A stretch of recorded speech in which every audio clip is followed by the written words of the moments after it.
Sound take 7 action. Sharma ji, हमने अधीर बाबू को भी सुना।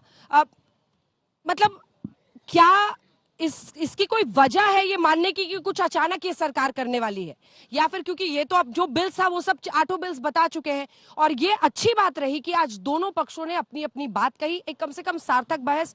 एक बार याद तो किया हमने पुरानी संसद को छोड़ने से पहले कि इसकी दीवारों ने क्या क्या देखा है, किसकी साक्षी बने हैं।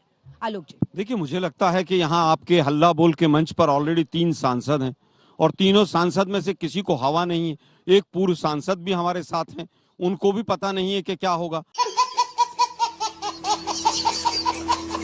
अमृतकाल अमृतकाल अमृतकाल सुनते सुनते 2 साल हो गए, और जब तक ये विशेष सत्र आया तो पता चला रहस्यकाल शुरू हो गया।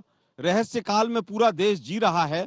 कैबिनेट की बैठक विशेष सत्र प्रारंभ होने के 1 दिन के बाद होगी, कैबिनेट को भी नहीं पता। मुझे लगता है कि तानाशाही का इससे बड़ा कोई एग्जाम्पल नहीं हो सकता है कि ना कैबिनेट को पता है, ना मीडिया के साथियों को पता है, ना विपक्ष को पता है, ना सांसदों को पता है, ना देश को पता है।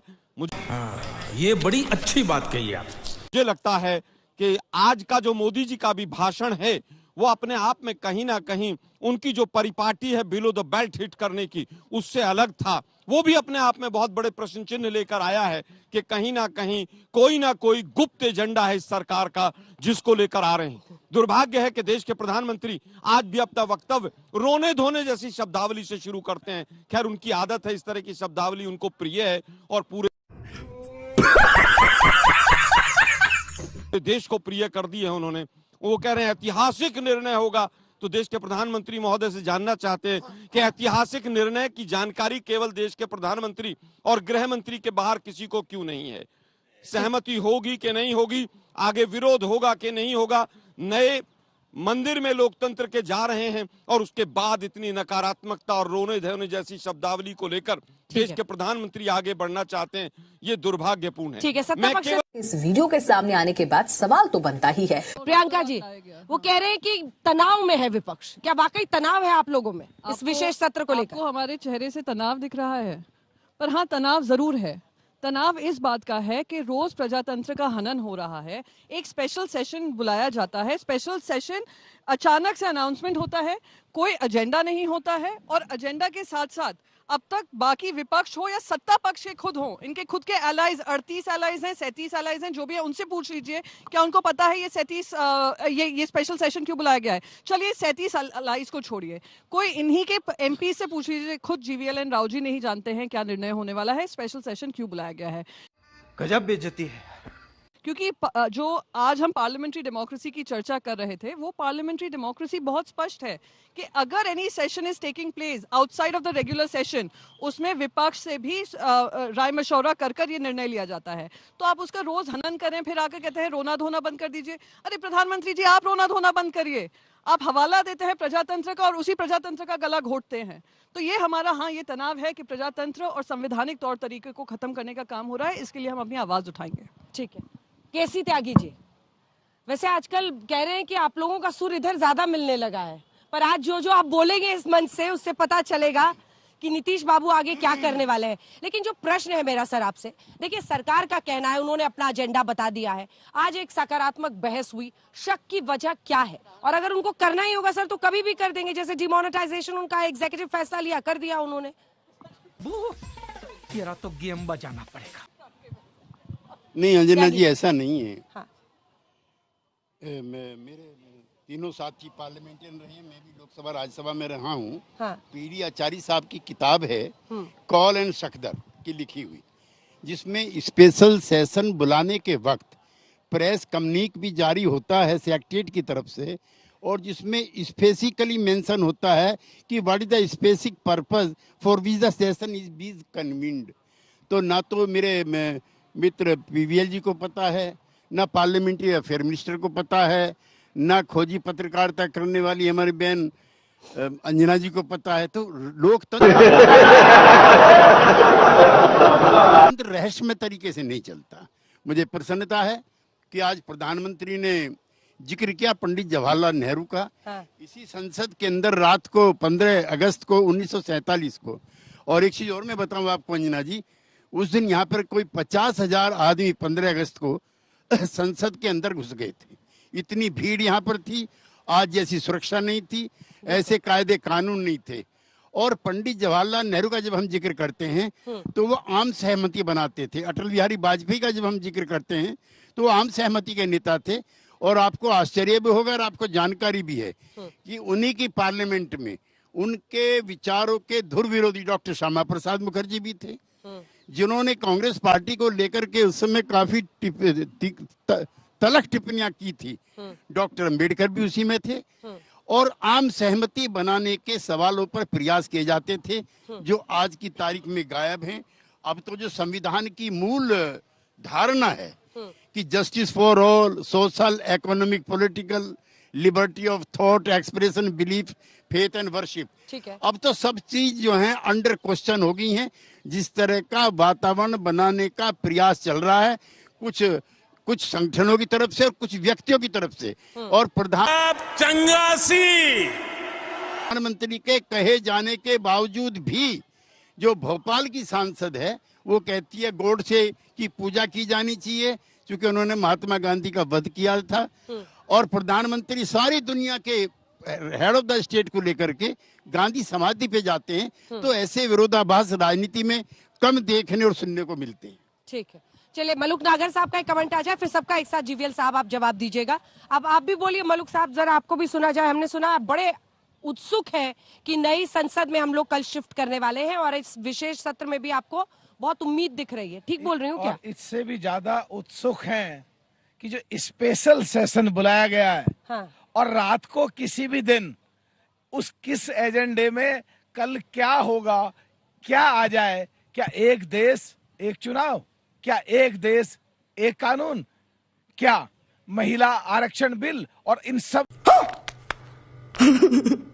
से भी ज्यादा इम्पोर्टेंट कि जो परिसीमन करने का आयोग है उसका 2 साल का समय है और 888 सीट और नई जो लोकसभा और ऐतिहासिक क्षण और ऊर्जा की जो बात माननीय प्रधानमंत्री जी कर रहे हैं, कहीं ऐसा तो नहीं कि 6 महीने उस 2 साल का समय कर दिया जाए और हाँ की संख्या कितनी, ना की संख्या 5। और जिस तरह उत्तर प्रदेश में कोरोना महामारी के बाद फटाफट यात्राएं निकाल करके और चुनाव आचार संहिता लगी और बंद और चुनाव होके बीजेपी जीत के साफ गई और ये 6 अंदर तैयारी चल रही है और नए परिसीमन पे 888 सीट हो जाए और ये लोग गठबंधन महागठबंधन जीतते रह जाए और साफ हो जाए सब। आपको जीवीएल साहब से भी आगे का पता है, उनको इतना दुखी ना करें आप। और हम लोग तो सोचे थे बाहरी अटकलें लगा रहे थे, सांसद भी 3-3 है, 2 विपक्ष की तरफ से, एक सत्ता पक्ष की तरफ से। हाँ जीवीएल साहब सही पकड़े हैं। चीजें बस यहाँ पे कहना चाहूंगी, थोड़े तर्क देना जरूरी है। कह रहे हैं कैबिनेट मीटिंग में ये निर्णय लिया जाएगा और हम तौर तरीके के हिसाब से जा रहे हैं। अरे कैबिनेट मीटिंग जब स्पेशल सेशन अनाउंस किया था तभी वो कैबिनेट मीटिंग होनी चाहिए थी। कैबिनेट मीटिंग उस अनाउंसमेंट से पहले होनी चाहिए थी और आप हमें तर्क बता रहे हैं।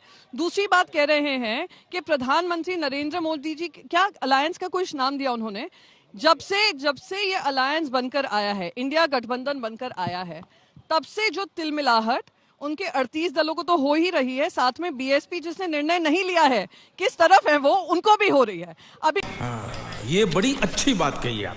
कह रहे हैं कि वो लोग एकजुट होने से पहले ही आपस में झगड़े हो जाएंगे। ये पहली मीटिंग से ही ये चर्चा चल रही है। पहले मीटिंग में ही कहा था कि ये लोग आपस में नहीं रह पाएंगे, दूसरी मीटिंग हुई, दूसरी मीटिंग में कहा नहीं होगी, तीसरी मीटिंग हुई। साथ ही साथ ये भी अभी निर्णय लिया गया कि कौन से लोगों का बहिष्कार किया जाएगा, किस तरीके से मीडिया में अपना रुख रखा जाएगा।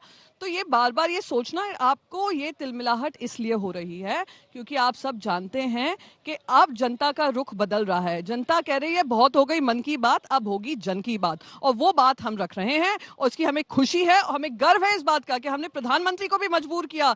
कभी वो कहते हैं घमंडी अलायंस, कभी कहते हैं इंडिया अलायंस, कभी कुछ नाम देते रहते हैं, हर स्पीच में हमें ही कोसते रहते हैं। तो रोना धोना जी प्रधानमंत्री जी आप बंद कर दीजिए क्योंकि अब गठबंधन बना है और ये गठबंधन 2024 का चुनाव जीतेगा। मैं भी आपकी तरह से राज्यसभा का भी सदस्य रहा हूं और संसद का सत्र कब बुलाया जाता है स्पेशल, वो मैं पढ़ करके लिख करके आया हूं। तो प्रियंका जी आप भी मेरी मदद करें इसमें।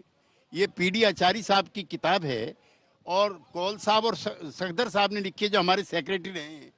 and they are very categorical कि press communique also issued by the secretariat also mention the specific purpose to which the session is being called. आपने इसका कहीं उल्लेख किया? जो संसदीय कार्य मंत्री है उन्होंने कहीं जिक्र किया? आज तक भी नहीं, लिसन टू मी प्लीज, बीच में ना बोल। आज तक भी क्या किसी को पता है कि संसद, आप कह रहे हैं कैबिनेट की मीटिंग, मेरा कहना है कि कैबिनेट की मीटिंग के बाद जो बुलाया जाता है सत्र, मैं आपकी बात मानता हूं, उसका भी एक स्पेसिफिक एजेंडा होता है। ऐसी कौन सी रहस्यमयी बात है 25 जून 1975 की तरह से जिसका आप जिक्र कर रहे हो और जिसमें मैं जेल में भी रहा हूं, आप कैसा कौन सा एजेंडा है जो आज 6:30 बजे तय होगा, जिसकी ना आपको जानकारी है ना आपके पार्लियामेंट या फेयर मिनिस्टर को जानकारी? ठीक है, आलोक जी भी बोलेंगे, देखिए, उसके बाद एक साथ जवाब दीजिए। देखिए, हाँ। मुझे लगता है हाँ। कि ये सरकार अभी भी अगर सच्चिदानंद सिन्हा जी का जो पहला भाषण था संसद के अंदर उसको सुन ले तो उसमें साफ है कि किरदार कैसे होंगे, संसद उतनी मजबूत होगी। तर्क या संख्या बल, आज संख्या बल के आधार पर पूरे लोकतंत्र को इस लोकतंत्र के मंदिर में बुलडोज किया जा रहा है और उसका सीधा सीधा एग्जाम्पल यह है कि विशेष सत्र है या विशेष सत्र नहीं है सरकार को ही नहीं पता। सरकार के वाह मोदी जी, वाह वाह। सांसदों को नहीं पता है, यही तो तय नहीं कर पाए अभी तक के विशेष सत्र है कि नहीं। आर्टिकल 370 को जैसे बदलाव किया गया, अभी भी आर्टिकल 370 पे गलत तरीके से बदलाव किया गया। 1 महीने से सुप्रीम कोर्ट इस घमंडिया सरकार को फटकार लगा रहा है। आज का विषय वो नहीं। अगर आपको ये लगता है कि बहुत ज्यादा आपके पास कोई चीज ऐसी है, चाहे वो वुमेन रिजर्वेशन बिल हो, अरे भाई ये कैबिनेट और ये सरकार 9.5 साल से पकौड़े तल रही थी। वुमेन रिजर्वेशन बिल पहले क्यों नहीं आया? केवल और केवल एक कारण है कि सरकार हार रही है। हार से बचने के रास्ते खोजे गए। तुम चुल्लू भर पानी में जाके डूब के मर जाओ। हार से बचने के लिए विशेष सत्र बुलाया गया। हार से कैसे बचा जाए, कौन कौन से निर्णय लिए जाएं, वो फैसले होंगे। और कैबिनेट तो क्या, किसी को नहीं पता है। केवल और केवल देश के एक तानाशाह प्रधानमंत्री को केवल पता है कि देश कहां जा रहा है, किस दिशा में जा रहा है। अदरवाइज आप केवल ये बताइए कि क्या वन इलेक्शन वन नेशन की बात 9.5 साल से नहीं होनी चाहिए थी? अगर ये इतना इंपॉर्टेंट था, इतना अच्छा था, मणिपुर के लिए विशेष सत्र नहीं आएगा, नोटबंदी के लिए नहीं आएगा, किसी तरह के 700 किसान हमारे शहीद हो गए उनके लिए नहीं आएगा। आएगा किस लिए कि सत्ता कैसे बचाई जा सके। सत्ता सत्ता और सत्ता और सत्ता की भूख, इस सरकार का केवल एक और केवल एक एजेंडा। जीवीएल साहब, तुम्हें शर्म है? कुछ शर्म आया है? बोल लीजिए। जो बिल आए हैं उसमें से आप बताइए कौन सा जन सेवा के लिए है? सीईसी बिल जन सेवा के लिए है? उनकी डेमोक्रेसी और उनके वोट को और उनको कम आंकना, वो उनकी जनता के लिए है जी, जनता के लिए नहीं है, आपकी सरकार के लिए है, सत्ता में बने रहने मोह के लिए है। और किस तरीके से प्रजातांत्रिक जो इंस्टीट्यूशंस हैं उनको अंडरमाइन करें, कॉन्स्टिट्यूशनल इंस्टीट्यूशन उनको अंडरमाइन करें, उसके लिए है।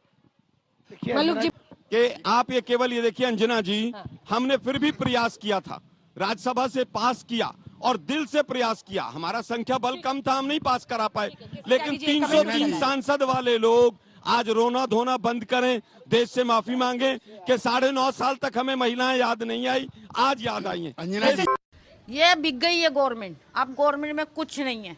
खत्म, bye bye, tata, goodbye, गया।